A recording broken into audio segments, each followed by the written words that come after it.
We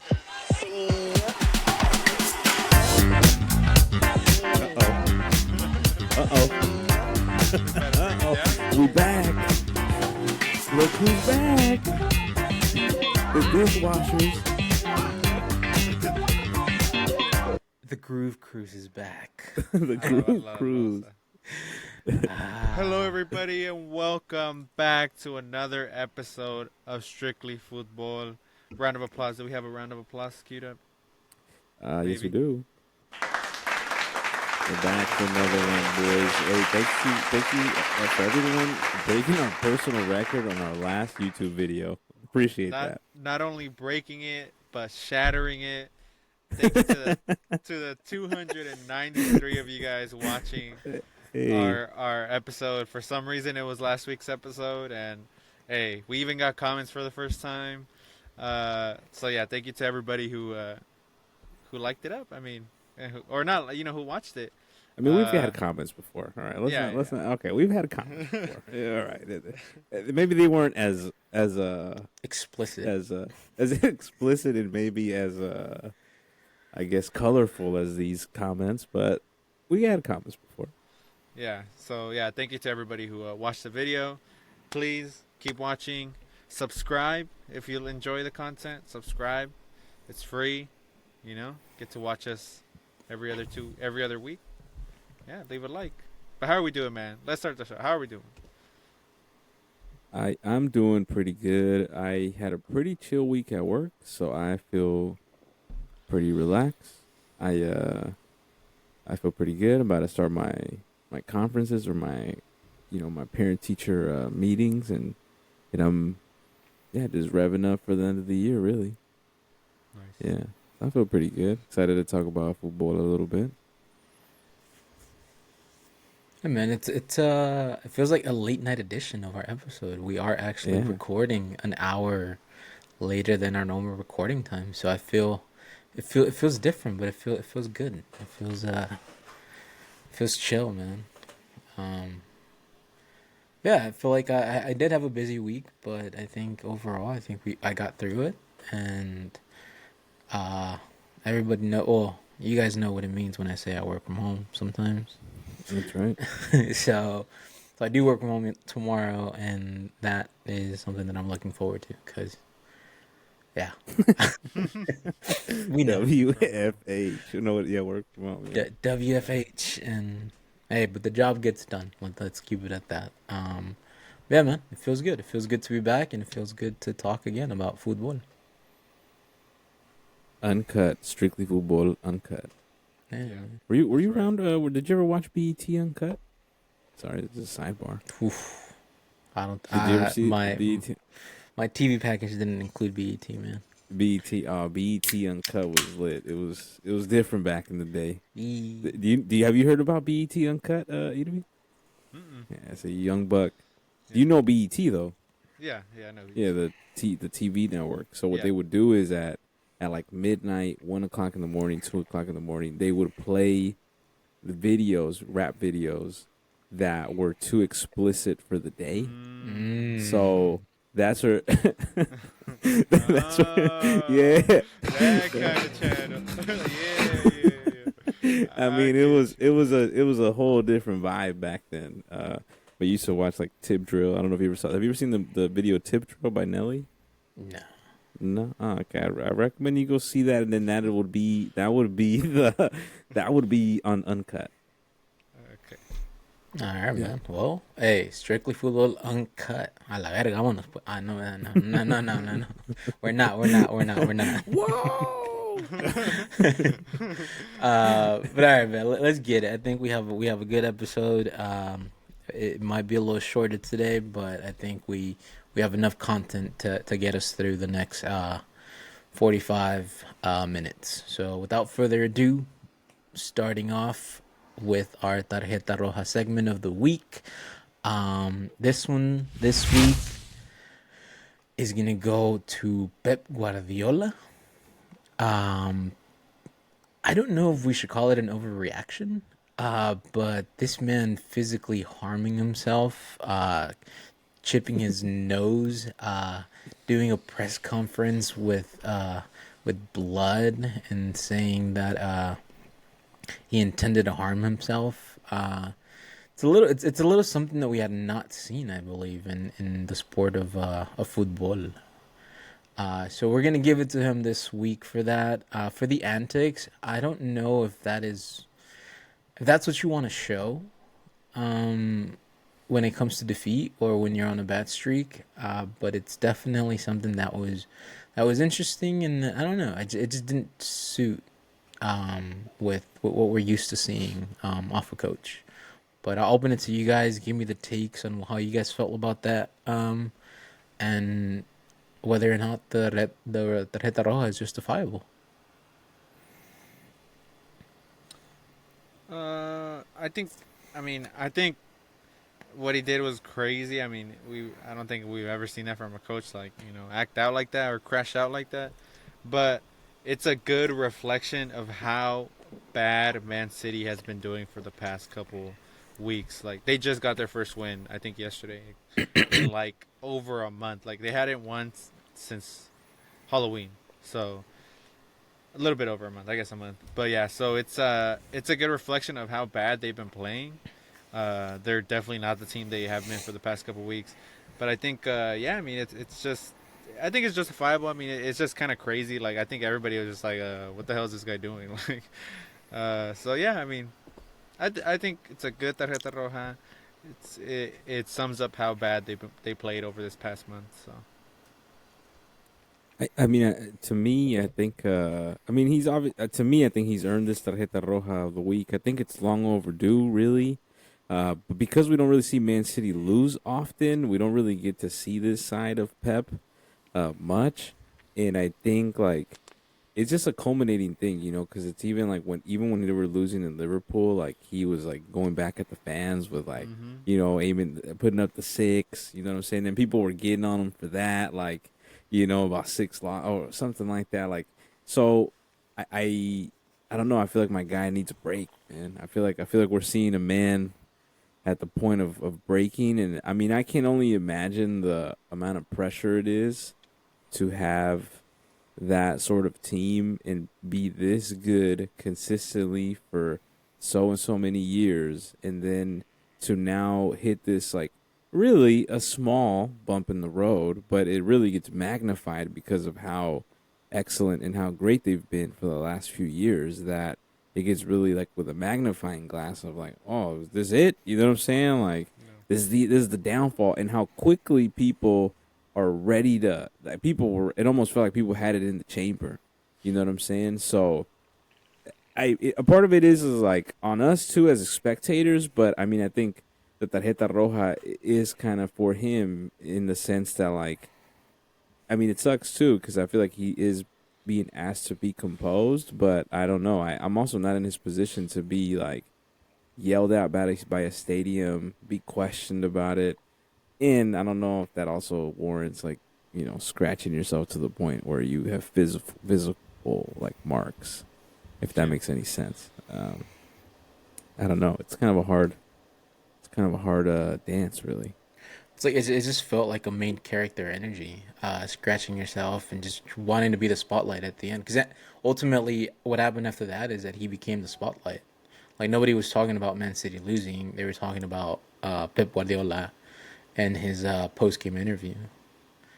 And at the same time, yeah, this is a situation that I believe in all of Pep's like managerial career he has not experienced, and we're seeing a first time reaction of a coach that has been accustomed to knowing how to steer a ship, and it hasn't been the case at least at the start of this season for Manchester City. Yeah. Yeah. So I think losing Rodri, I think, has been a bigger hit than I think people have really given that respect for, because I think Rodri was his manager on the field, and I feel like that's what we're seeing in Man City right now. They don't have a manager on the field. They don't have like a real captain other than him. yeah, They also just got Kevin De Bruyne back, so, and he literally their first win in a month, scores and gets a assist también. So Yeah. there's that too. One of his veteran players también that has been there since the start. So Well, hey, Pep, tarjeta roja for you. And hopefully you don't come up again. In our tarjeta roja. Not in this way. Yeah, Not in this not in way. this way, Not in man. this Nah, way. don't hurt Especially yourself. after those remarks about hurting themselves. Yeah, 'Cause don't hurt yourself, man. not a Just good look. steer the ship. You can do it. But anyways, we'll move on to our headline of the week, which happens, and it probably happens around this time because we see a lot of football towards the end of the year. But this time we'll be back to the Champions League recap. A lot of games played in the span of 2 days. Uh, Surprises, no surprises. Madrid Mm. still falling. Mbappe's lack of confidence. Barcelona winning. A lot of things have happened in the Champions League. So I'm gonna open the floor. Let me know you guys' like takes that you guys found over the week or over the past week. And yeah, man, Arsenal, we can't sleep on Arsenal. They're also winning. So yeah, man, a little bit of everything. Give me fire them at me, man. Fire some takeaways. Yeah, I think for me, I'm as Arsenal fan excited that they destroyed Sporting. Considering the fact that they had also just beaten Man City, you're just like, oh fuck, like saying like this might be actually a tougher game, but we got the job done. Easy work. Uh, I think PSG is one that I think is interesting to me that they just are. I mean, I haven't heard anything about this team at all. I mean, they're Uh, this point they're eliminated right now where they stand at the table. So Yeah, so Luis Enrique's not. I don't know, man. That brother might be out of there because yeah. I don't know. I feel like they've really fucked up this project. I don't know. I don't know how you guys feel, but that's the way I feel. Like I feel like that project has just completely been dismantled, and I don't know if they know where they're going now. But that's one takeaway from me. I think I look at the Man City game and them kind of giving up that 3-0 lead. I thought was also an interesting point. Shout out to Feyenoord as well to kind of Hey, you bring know that who led up. the And charge? You know who led the charge? yeah, I mean, in our chat, I mean, I wasn't watching the game, so. But when I got the message of like, oh look, you guys want to put this guy over Henry, I thought I was gonna go in there expecting to see a ridiculous goal, but that's not what I saw. Not a tap-in merchant. Yeah, I saw a tap in. That's what I saw. Hey, And but a props to couple him. days He still has later, to be there. He still has to be there. I give it to him. He still has to be there. It's a real striker. So I can't say that that's not good, but let's not act like he just scored the goal of the century. hey, a couple days later though, scored a banger. The Chilena. Come on, man. My boy Right. Henry, he ain't diving for those. He ain't Eh, eh, fighting for those. You know, yeah. I mean, and then the match day two. I think I was actually able to see the Real Madrid Liverpool game, and I think yeah, I mean Real Madrid's not looking good, man. They're not looking good. They look slow. They look disinterested. I think Ancelotti really needs to. Honestly, if I'm just looking at this game and basing my critiques and what I know about football, I think Mbappe needs to be taken out. I think he needs to be benched and put in somebody else in there to throw it in. My boy's confidence is low. You can just tell, like it's just low. He's not looking for his teammates.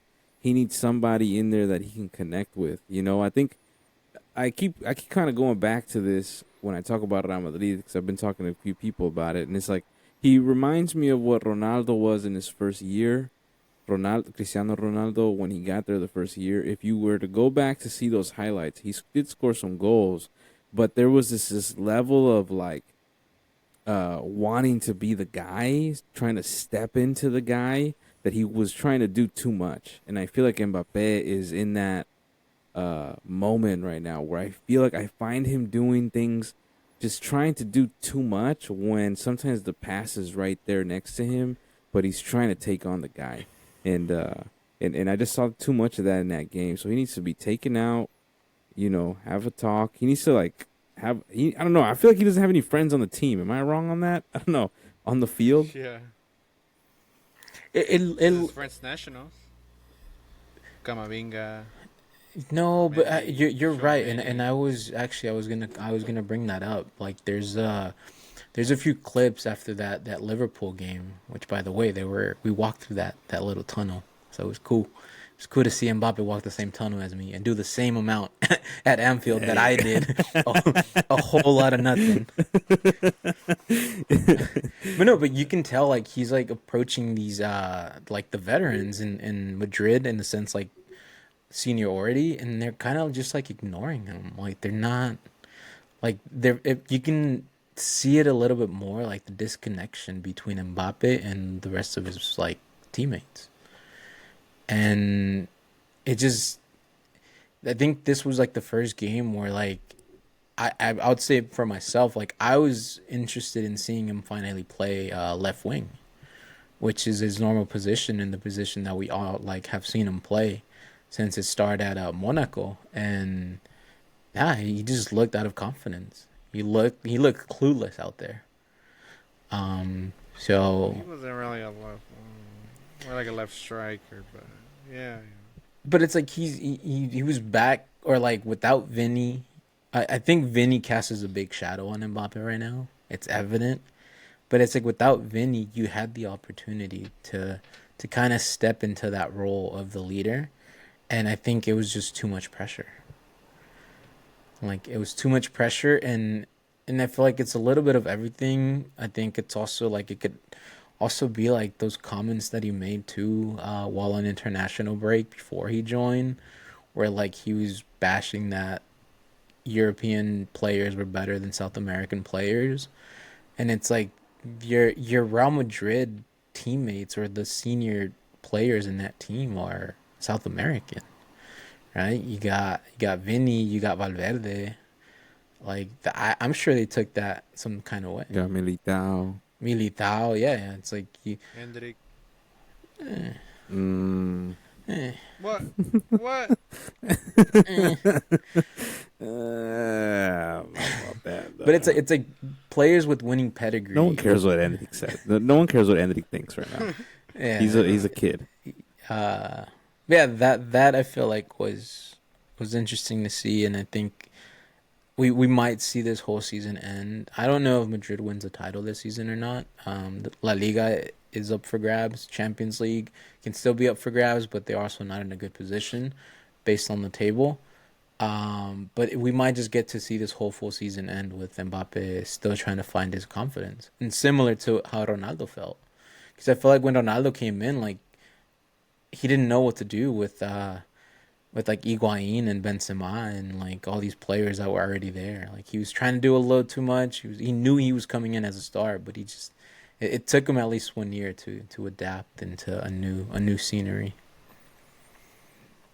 Yeah, because you remember Ronaldo even made this choice. I don't know if you remember this, but not to completely divert the conversation about Ronaldo, but uh, I just remember one of the things that he did was he put on the number 9 on his jersey, right? Because he didn't come in as a 7; he came in as a 9. Hmm. And it was Ronaldo Ronnie Gol. So he's also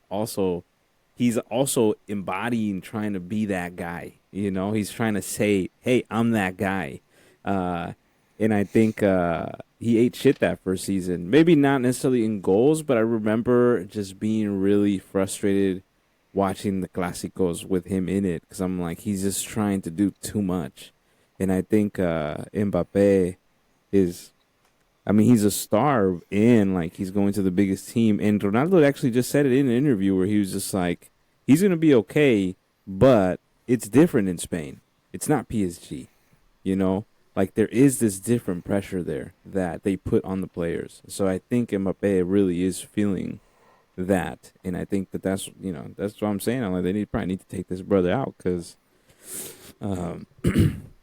they need to just kind of like rework his mind set right now. Yeah. Yeah. Well, I think. I mean, yeah. To stay on the Madrid topic, I mean, the game. They did not look good at all. Now, not to defend them, but they did have pretty significant injuries and playing players where they don't normally play. Regardless, the talent is there. They could have easily tied this game, but thanks to Mbappe missing a penalty, unfortunately, it stayed 1-0, and then the second goal came right after. To Mbappe, I mean, I don't. Sure, he doesn't look good and his confidence is low, but I mean, we're talking about arguably one of the best players in the world, if not the best player in the world, and he's gonna find his footing eventually. I think saying, oh, he's not gonna find his confidence till the end of the season, or maybe not at all, might be a little bit of an exaggeration. This team is super super talented. They're still in the running for La Liga. There's still can make a nice run in the Champions League, probably win it all. That's the expectation at least. Um, yeah, there's still no like connection between your top three guys, which are Mbappe, Jude Bellingham, and Vinicius. We even saw that this past weekend when they played Athletic Club, which they lost to as well. And Mbappe missed a penalty again. So there's definitely a lack of confidence for Mbappe. I think taking him out might be a nice shout. Give my boy Endrick some minutes. You know, What? he's more of a natural striker. I think. I like Endrick. I think he's a great player. He hardly plays at all, if anything. Gets 5-10 minutes in there. But yeah, I mean, this team is super talented, and Ancelotti is arguably one of the best managers of all time. I don't think that it's not gonna work. Like, it's just putting the pieces together and figuring out. Obviously Mbappe, and yeah, I mean, the truth is, like, no bias. That Madrid shirt is just heavier than the PSG shirt. The pressure is on. You're coming in as the biggest star in football in the world. There's pressure there, and naturally, I'm sure he's gonna feel it. He's so young. He's entering that prime of his career, that prime, age. So, yeah, I mean, no hay que exagerarnos. So you don't think this is a call? This is not a call to panic or anything. Nah, I don't think it's a call to panic. I think it's more so like, just a realization, a wake up call. Be like, okay, Mbappe is obviously not playing like himself. Something's wrong. There's something needs to happen. Something needs to change. Formation. I don't know. Chemistry. I mean, these are players that haven't played with each other, obviously up top as well. So there's gonna be some chemistry there. A lot of vets are out. I mean, I think Toni Kroos not being there is pretty big, apparently. So, especially in that midfield. That midfield looks horrendous right now. So, yeah. I mean, the whole team looks horrendous. They had my boy Valverde playing right back, man. Come on. That's crazy. Yeah. So, and they had Asensio at center back, not the Asensio we know. From. Well, they also had Brahim as the other striker. Yeah, so like so. they're. I mean, it's thin, but it's also like the whole team is not playing well either. Yeah. You know what I'm saying? Like there's also that part of it too. So Mbappe not playing good. It's also caveated with Madrid not playing good. Whose fault is it? Is it because Madrid's not playing well that Mbappe's not playing well, or is it because Mbappe's not playing well that Madrid's not playing well? And I think that is the big question right now, right? Of like, if you take him out, can you explore? Can the team run without him, and then can he gain a spot in? Or is it like you just get your main guy back on track, and then the rest of the team is gonna fall behind? I don't know. Yeah. And tell Rodrigo. Yeah. He's trash. There you go.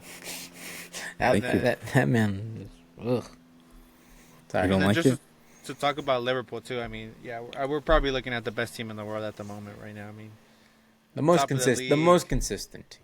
Best team in the, even you love throwing these things out here Nah, about the best right in now. the Right world, now. dude. The I'm most, saying right now. the most consistent team. Let's call it the most consistent Their team. first place in the Champions League, first place in Premier League by a mile, 8 points clear. I mean, even as an Everton fan, I'm not a big Liverpool fan.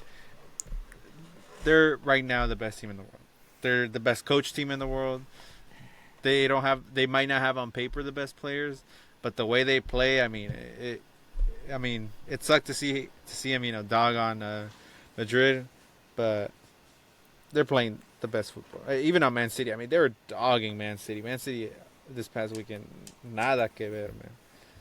So yeah, I mean, just to throw that out there. I think that's my opinion. Let's call it. Let's go with the most consistent, man. Come on. The best in the world. Come on, Adrian. Right I now. get it. I get it. I get it. But just because you're in first place doesn't mean you're the best. I think. Yeah. Nah. Yeah. I don't know. So I don't know if I who'd you agree say with is that. the best team in the world right now? As I, if I had to throw out if I had to throw my name in this boat, I'd probably say Barca. Mm, I think Barca's team is pretty scary. Okay, I think I could see an argument for that. I think like yeah, they may have a hiccup, but to me, I think like that team is good, dude. Even a nobody that comes off of the bench, like that. Oh, not a nobody, but a kid coming to the academy. I'm like, what are they doing in this academy, dog? Yeah, Like this academy's just throwing out these players. yeah. I could see an argument for that. I could see an argument for no, are those the two that make it to the final? I don't know about that. that. So a lot of Champions League left. A Yeah. lot of football left. Half the season. All right. All right. Go to the next Let it, one. let us know. Let us know what you think about. What just happened? Oh, he muted. He's gonna go Uh, bathroom. yeah. All right. Well, let us know what you think about in the comments about Real Madrid, about Liverpool, about the Champions League. Do you like the format? I mean, that's an interesting topic I've been seeing pop up. Do you like the format, this new league format? So yeah, let us know. And what do you think what do you think Madrid should do with Mbappe? Yeah. It's tough, man. It's It tough. is. It's tough. I don't envy Ancelotti's job right now. Yeah, I mean, you have so much talent. It's just putting them pieces together, Yeah, but that's the thing though. Is like, is it really a talented team? I mean, I think they got some cool pieces, but kind of to your point. I mean, why is Valverde playing right back? Like, why have we not had how come we haven't had a backup for that right back position? Yeah. Why don't we have a proper striker? We're having to rely on a kid, on a child. This is a child that we're talking about, Endrick. Like he's the striker. Yeah.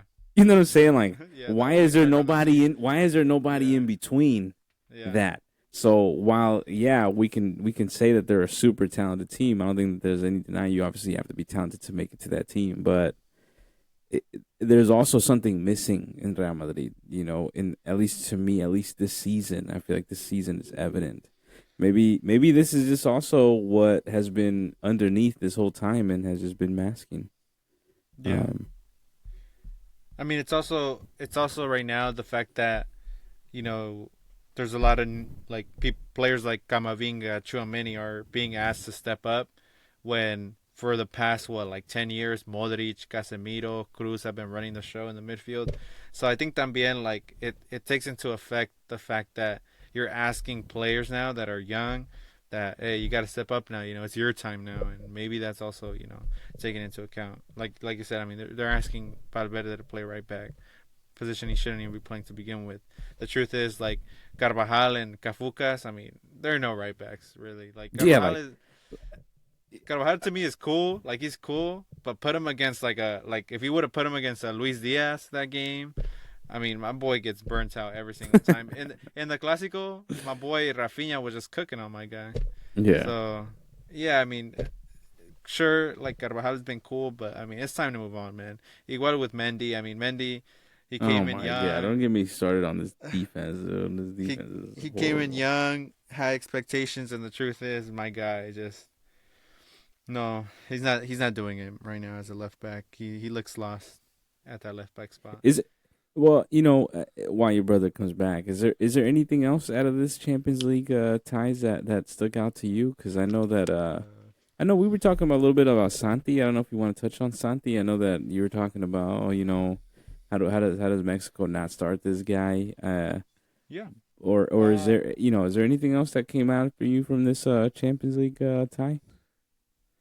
yeah. I mean, like you said, Santi. I mean, I thought it was great to see him come back and score a goal after a pretty big or one of his bigger injuries up to date, in his career.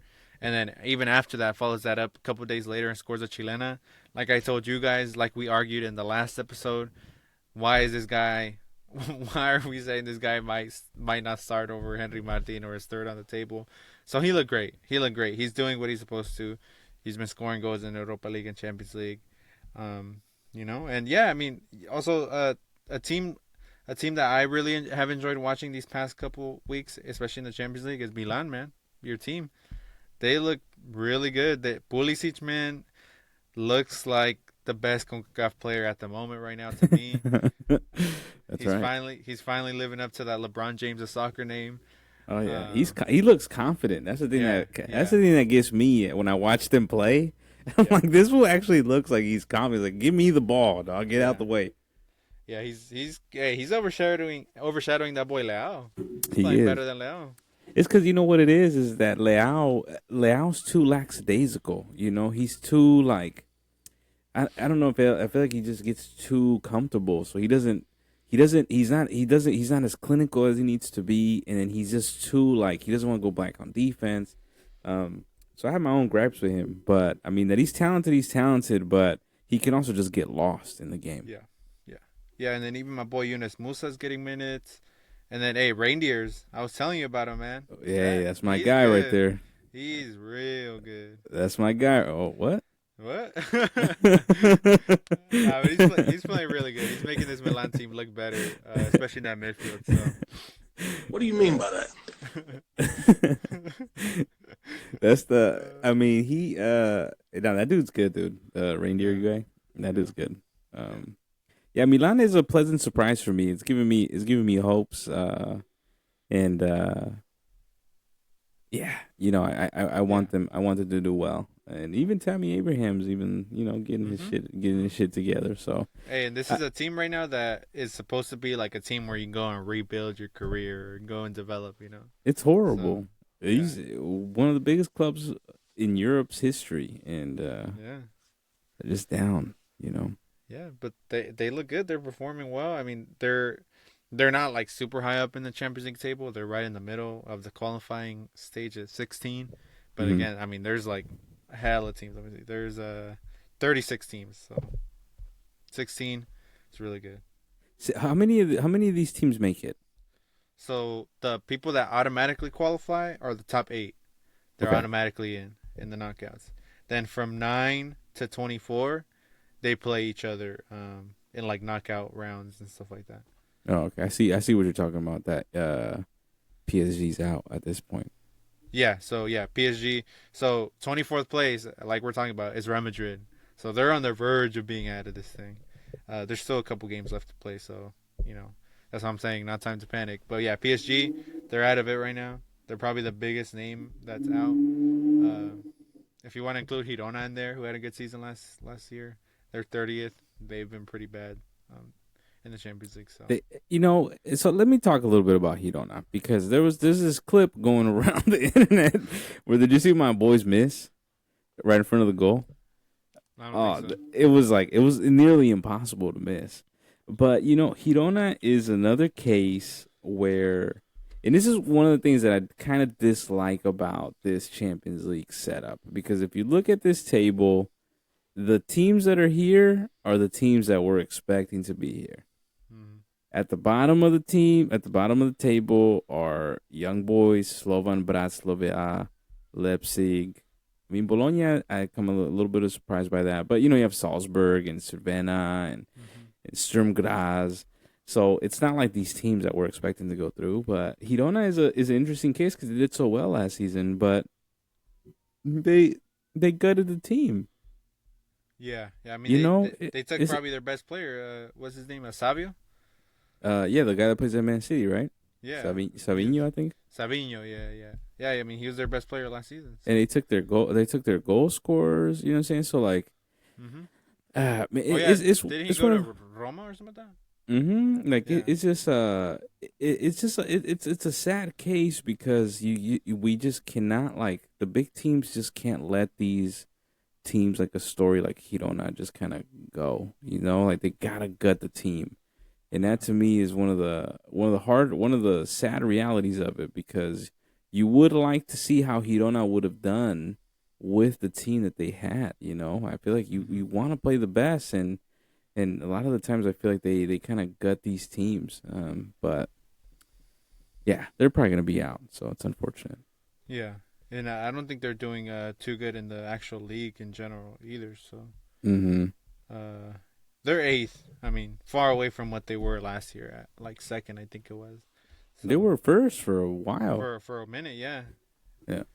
yeah. So you know, All right. Well, should we go to the next thing? yeah. You want to go to the next thing? Let's go to the next one. thing. All right. Eso. Gotcha. All right. So this next part of our show is called the recap of the week or weeks. We're basically talking about some headlines that we just didn't talk about right now. I'm gonna give Ariel in this case right now a headline. He has a minute to respond to that headline. It could be anything. Yeah. So here we go. Let's get it started. Guess it's just me. Yeah, I guess just Ariel right now. Uh-huh. Yeah. So and then yeah, after this, let us know what you think about the headlines as well. So yeah, you ready, Ariel? Ready? All right. So the first headline we have here is Mascherano is set to become the new Inter Miami coach. Announced another Messi friend joining him in Miami. What do you think about this move? Is it good for them? They were bounced out in the first round of the MLS in a crazy playoff match against Atlanta United. So yeah, what do you think? What do you think about this idea? Hey, sidebar question though. 3-game series. Hey, is it winning you over or not, sir? Yeah, but that was really, really, really good one. But in regards to Macherano, I feel like it's a smart move for Messi. I don't know if it's a smart move necessarily for Inter Miami. I don't know much about his coaching career. I believe he was doing the Olympics Argentina team. How did they do? I think they won gold.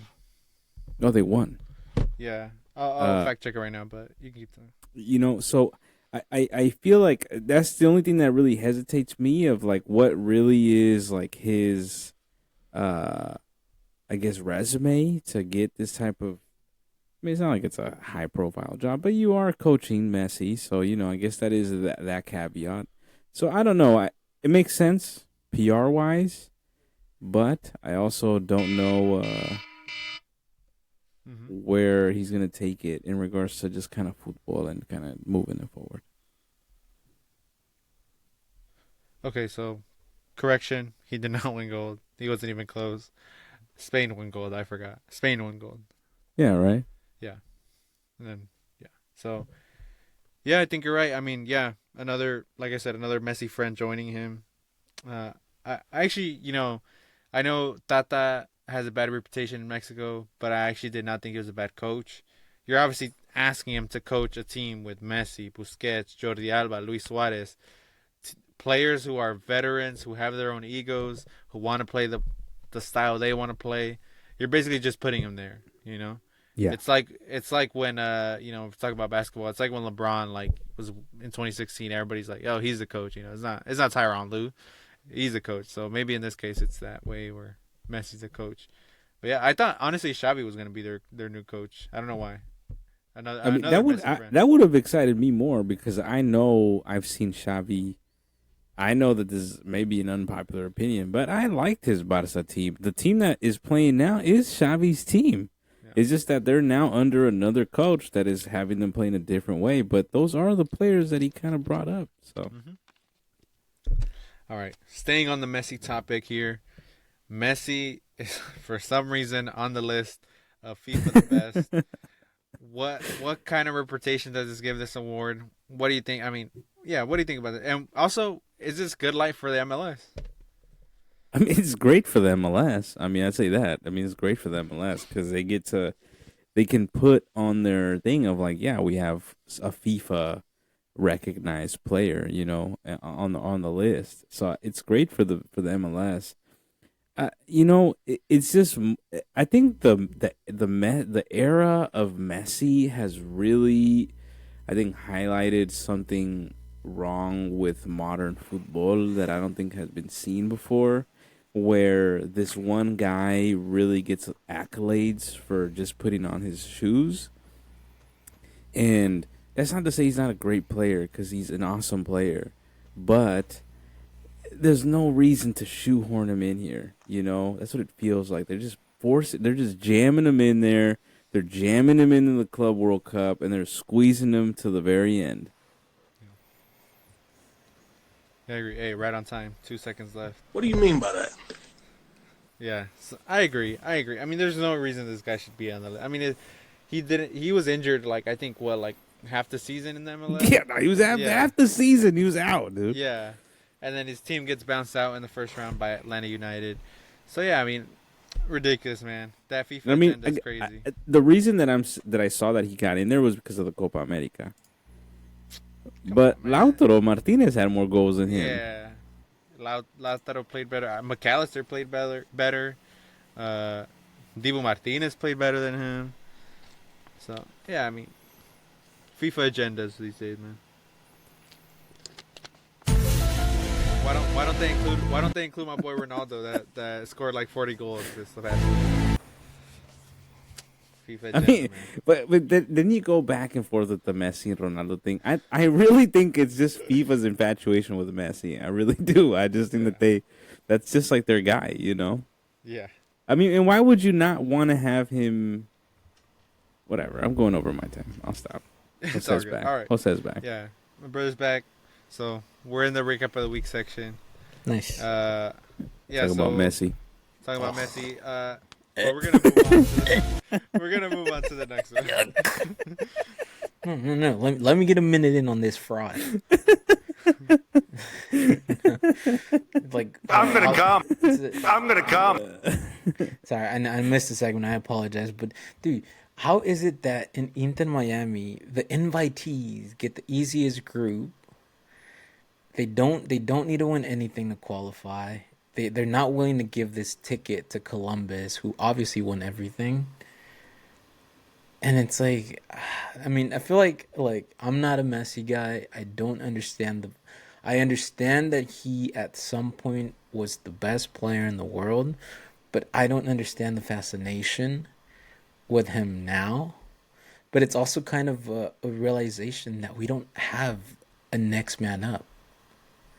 So FIFA still needs to continue to shove this guy down our throats. What do you mean by that? When he's washed, okay? He's still. I mean, this guy's like me on Tuesday nights at Crocker. Like we still got it, but we're not the same player that we were 5-6 years ago. So it's like it just makes me sick, man.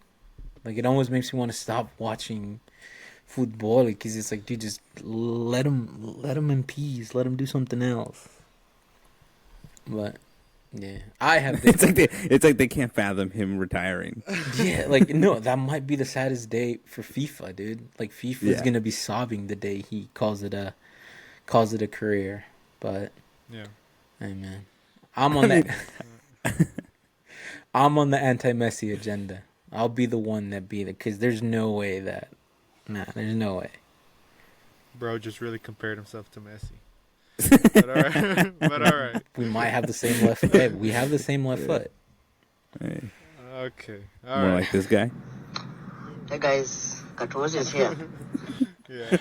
Sorry, All just had to chime in. All right, you can go on. So, my bad. Third headline that we're on here. Staying in the MLS. A lot to talk about in the MLS this week. We have the final coming up this weekend. New York City Red Bulls versus LA Galaxy. Key, very, very key to highlight. No Ricky Puig. My boy tore his ACL. Somehow managed to finish the game with the torn ACL. Insane. Still gave an assist. Played great. My guy should be the MVP of the season. What do you guys think? Predictions for the final? Go. I think it's really sad for Ricky Puig because I feel like this is one guy that he's really won me over. I know that we went to go see the LA Galaxy play against the Earthquakes for the Leagues Cup live, and I just when we were watching the game, I was just like, this guy is just different than you could just tell he's just brought up different than everybody else in regards to the way he plays, and he's just so integral to that team in the way that they play. And if I don't know if you guys saw the game, but I did see the game, and the way the Galaxy attack is really through him. And I mean, props to him that he did that, and I hope that decision also doesn't have longer repercussions for his career, having to play a game with a tore ACL. But I mean, the assist was great, and I think that opened up the game. And I mean, it was only a matter of time before the Galaxy did it, and good for them because they are the kind of like the super team in this league, with history, and he's kind of brought them back. And he likes being here. He likes the league, and I just appreciate his energy because I think that it's not messy.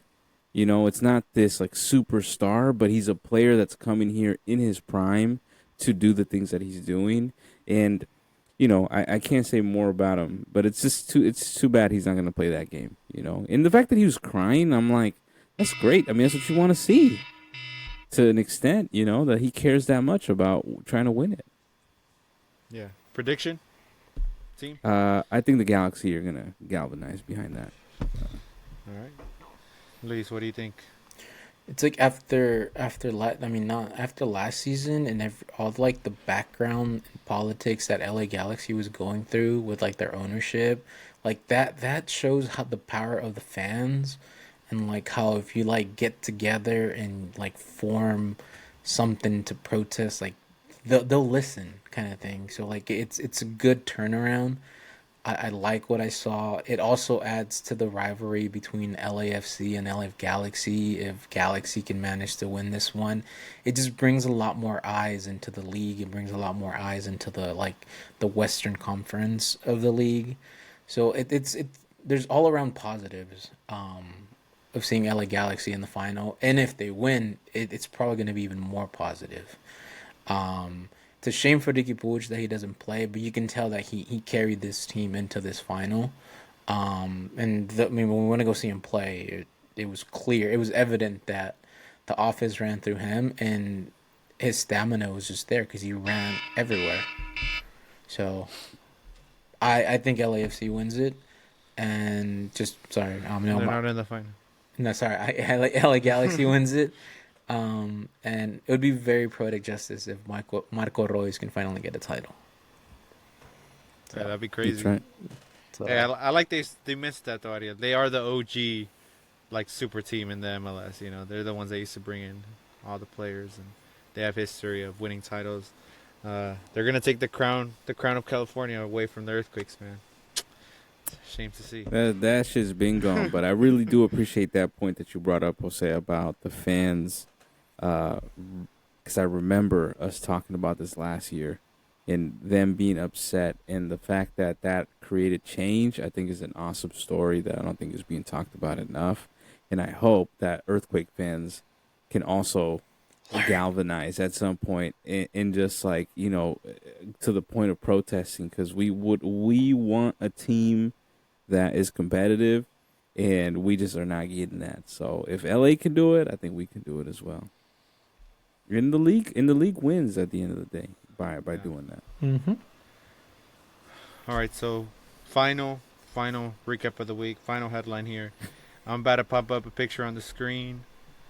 I'm trying to get your initial reactions to these groups of the FIFA Club World Cup. Unfortunately, if you're listening to us, you can't hear us, so please look it up when you have the chance. That's what we're going to talk about right now. I want to get your initial reaction here to these groups. Take a look at them for a minute if you haven't seen them. Look at where the teams have fallen. And yeah, you have just want your initial reaction, a minute on the clock. Luis, why don't you start us off? Yeah, dude, I got ahead of myself. Sorry, the list that I have was completely flipped. I thought you had already talked about this. It's interesting. It's an interesting. It would be nice to see some of these games. minus the Inter Miami group. I don't care about that group.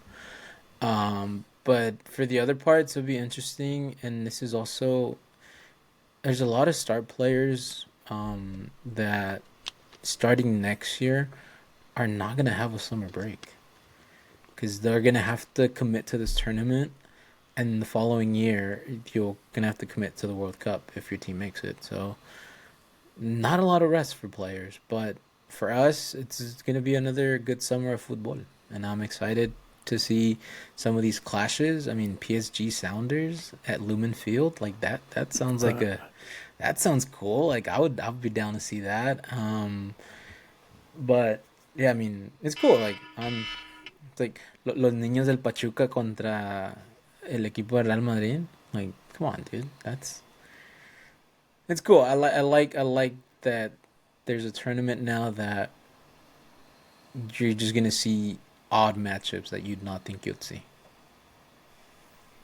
Yeah. Ariel, what do you think? Initial reaction? I gotta be honest with you. My first reaction to this is, who asked for this? This just seems unnecessary. It really does. Like I don't want to see Real Madrid play against Pachuca.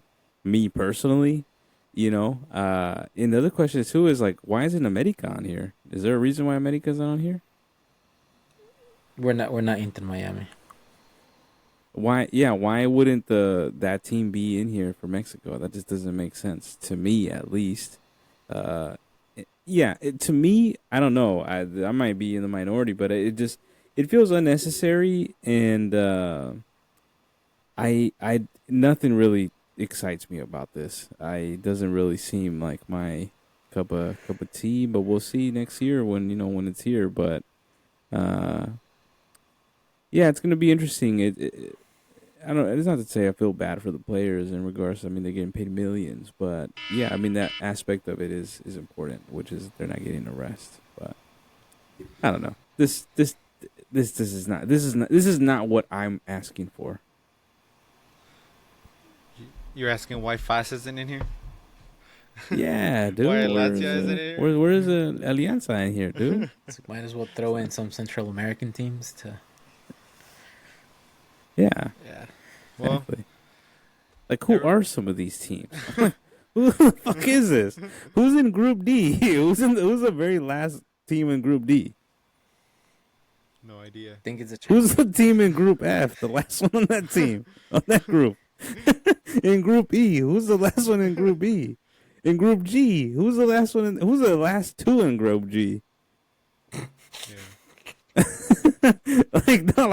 Who is asking for this? Man City against whoever the fuck the fourth team is. Yeah.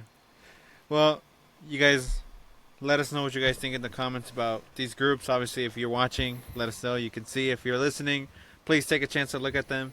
Let us know what you think. Let us know what you think about any of the recaps we just talked about. Leave a comment. Leave a timestamp with the comment to let us know what you're talking about. So yeah, y'all ready to move on to our final part of the show? Yeah. All right, let's do it. Cool little transition here. Ending it off with a quick game, a fan favorite. People have been calling for it back, so got to bring it back.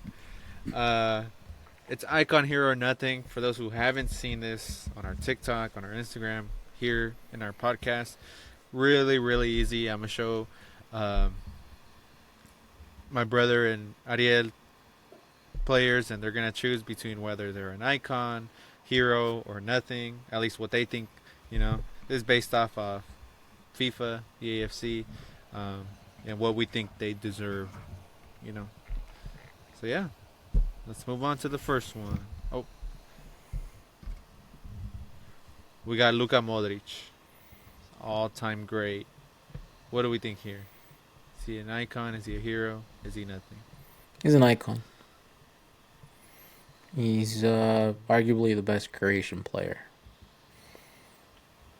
So, and what he has done for Madrid doesn't go under the radar either.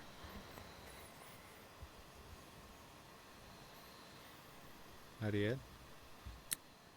Yeah. I mean, I think Luquita has a lot of memorable moments. I think he's an icon for me. I think he's when you think about the later part, like this recent generation of Real Madrid stars, he I think is the unlikely hero, the one that is not. He's not. He's I don't know how else to say this, but he's not like the sexy player. You know what I'm saying? Like he's not like the model that he's not like a Beckham, you know. He's not like a Galactico like that. Like he's just a true football uh player, uh really talented, really I think a leader for his country and Real Madrid to do it to Real Madrid. I remember when he came from Tottenham and I'm like, who the fuck is this guy? You know what I'm saying? Like that type of signing where you're like, you don't even know who the fuck he is, but he just made a huge impact. And I think uh I think he's gonna be remembered, and especially this younger generation. I think you have to look at this guy as how to play a center mid. I think in the way that he plays it, I think he's gonna go down as one of the best to ever do it. I think you're also right that in Croatia, I think he has to be the best player Yeah. they've ever Well, produced. easy one to start off. I agree with you guys as well. Move on to the next one. Yeah. We got my boy Guignac, André Pierre Guignac. For those who don't know, French striker for Tigres. For those who don't watch La Liga MX, is he an icon? Is he a hero? Is he nothing to you? Like who the fuck? No. He's a hero, and for anybody that follows Liga MX, and especially if you're from like the the state of Nuevo León, and you go for Tigres, he's your hero.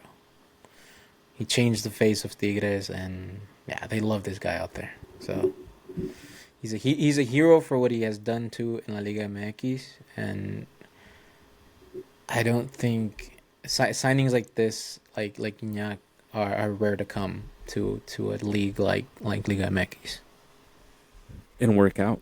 and work out. Mm-hmm. Yeah, because we've seen this before. You know, makes me think about Ronaldinho, Talvin, you know, type of Yeah. players like that where they just kind of sign, I guess, quote unquote, bigger players from Jeremy Europe. Menez. Yeah, You remember Menez, you know, yeah, you Uh-huh. know, but he actually worked out. Yeah.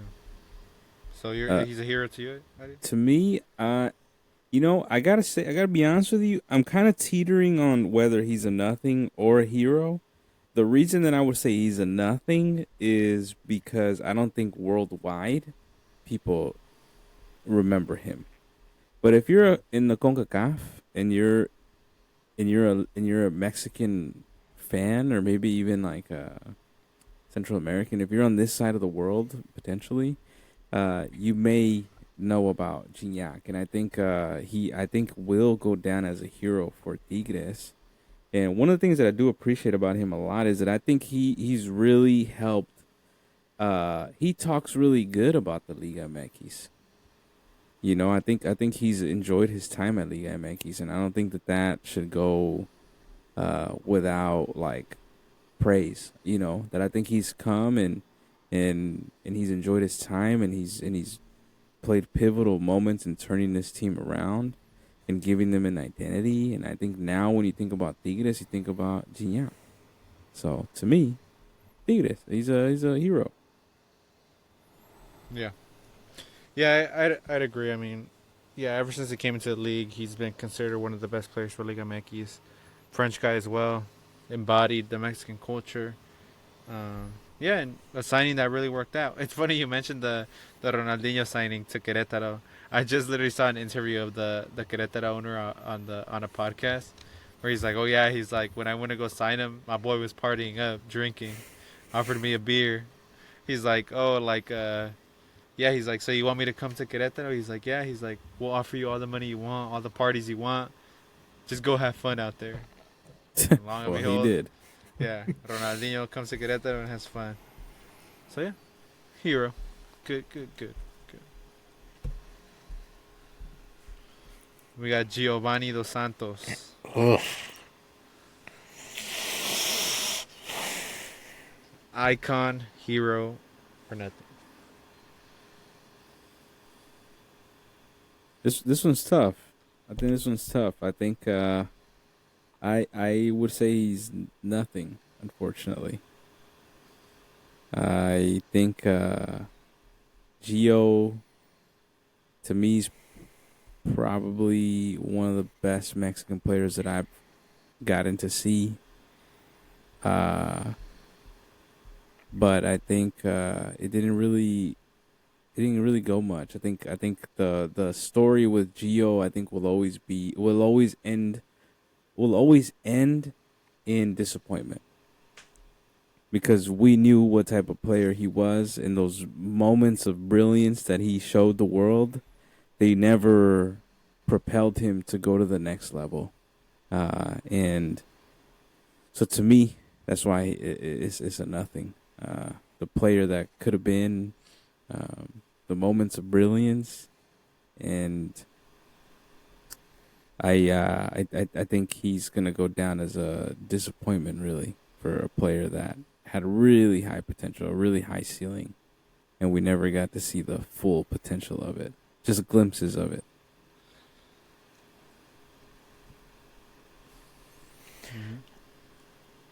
Oh, that's rough. It's tough. Um, if Mexico beats Holanda in 2014, the no era penal era. If Mexico beats that, if Mexico makes it to the next round, I would put him as a hero because he would have been the guy that took the selección to the next round. That famous quinto partido. But that didn't happen. So I'm gonna leave him at nothing because just like I mean to your take, Ariel, he might be the most talented Mexican player we had ever seen, and unfortunately, it was just it never got to anything. And o sea que nos quedamos with the what if this guy would have not gotten injured? What if he trained harder or if he tried a little harder? Like we would have been seeing something else because he was the player, he was the leader, and we have great moments of him and scoring goals and providing for the team, but unfortunately, it just wasn't enough. So nothing. Yeah. To me también, I think unfortunately nothing because he was actually one of my favorite players growing up. I thought he was really good. And the last memory I have of him on a pitch is that nasty injury he had when he played for America. My boy just got a whole cleat to the leg and whole hole in his hamstring, and it was crazy. That's the last memory I have of him, unfortunately. Yeah, really what could have been. So, yeah, that's it. That was the last player. You remember who injured him? I don't. Was it? Wait. No, I don't. It was your team. Oof. It wasn't Pumas. Yeah, Thank you. Yeah, it was. No, it Thanks, wasn't. man. It was Chivas. It was Chivas. Was it Chivas? Yeah, It was either it was Pumas or Chivas. Chivas. Nah, it was Chivas. I'm pretty sure it was Chicote Oh yeah, you might be right. or Briseño. It might have been Briseño. It might have been Briseño. Both teams are trash. They injured my boy.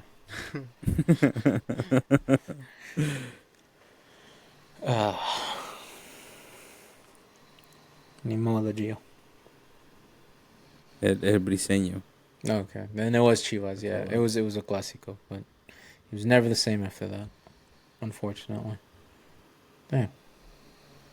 My bad. I instead of clicking and share, I clicked leave the Fuck. I mean, he fucked his ass up. I'm looking at that clip right now. Jesus Christ.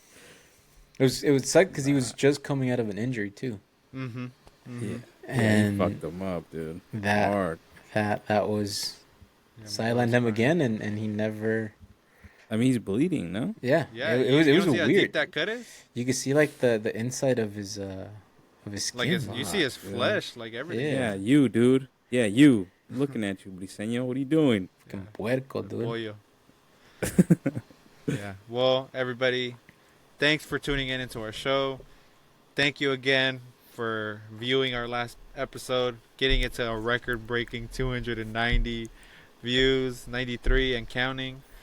Please leave a like, share this with somebody, leave a comment, subscribe, please. It doesn't cost you anything. It's free. We'd greatly appreciate if you show us some support. Follow all our shows for media. We're really more on Instagram and TikTok. Follow us on Instagram and TikTok at strictlyfootball21. Let us know what you think about the podcast in general. Any feedback is appreciated, whether it's good or bad. And yeah, do you guys have any closing remarks? Hey, our Twitter surprisingly is climbing little by little Okay, for some okay, reason. I okay. don't know why, but it is.